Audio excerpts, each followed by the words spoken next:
Yeah, Brad Gilmore with ESPN and the CW. Paris, thank you so much for taking the time. Congratulations on this film. Thank you. I'm so proud of it.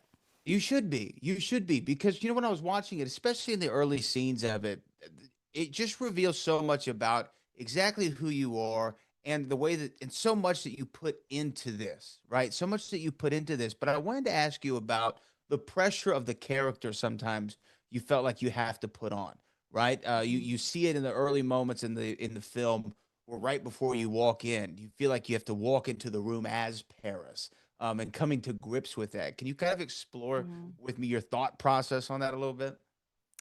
Yeah, I think it's just this character and persona that I created, is just I sometimes would like get lost in her because it's just I didn't even realize it till, recently, just like looking back and reflecting on my life that I built that character as like a form of protection.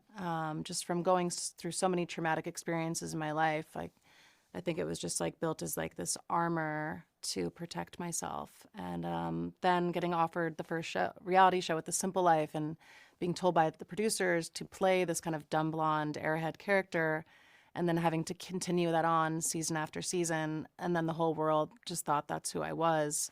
But then always inside, I knew there was so much more to me.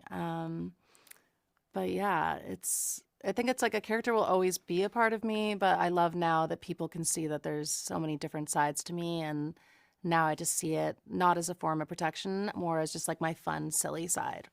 Like an extension of yourself in a way, right? But I guess like for you going through all that footage and working with the filmmakers and putting this concert film together and exploring all those old VHS tapes and things like that, was Hmm. there like a certain level of catharsis that comes along with that?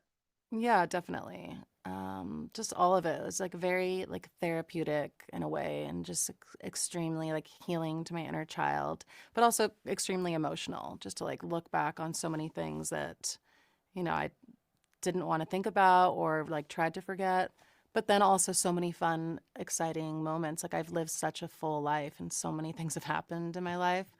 So it's very interesting just to like look back on all of that and just see just like how I am today.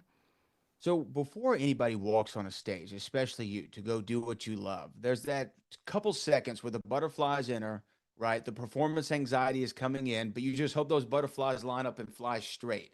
Can you talk to Yeah. me about what's going on in your mind the moments before you walk out? Yeah, the moment I was about to walk on stage, I was just so nervous. Like my heart was beating out of my chest. I was like, oh my God, am I going to be able to do this? I was freaking out.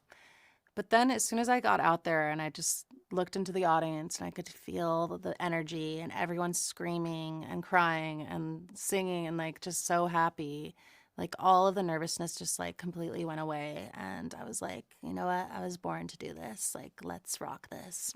And then what were your thoughts immediately after? Like the inner feelings. It takes a little bit to come down from something like that, right? Yeah. After that feeling like the nervousness went away, I was like, oh my God, like this is the best night of my life. This is so much fun. Like I wish that I had just been doing this entire time. Like I can't believe I waited this many years to do a second album. Is that what you hope people kind of take away from this? Is just to go after it, no matter what it is, no matter what point of life you are in, just go ahead and do it. Yeah, I think that is a big message. And as well as you shouldn't let, what people have done to hurt you in your life or things that have happened in your past define who you are today. And I want people to know that they can take control of their story and their narrative and also reclaim their happiness and be able to follow their dreams. Yeah, well, we're born in a day, we die in a day, so we must live in a day. And you know what? What a beautiful movie and conversation we've had, Paris. I really appreciate it. Thank Congratulations on everything. you. Thank you so much. Oh, have a good one. Thanks, guys. Happy holidays. You too.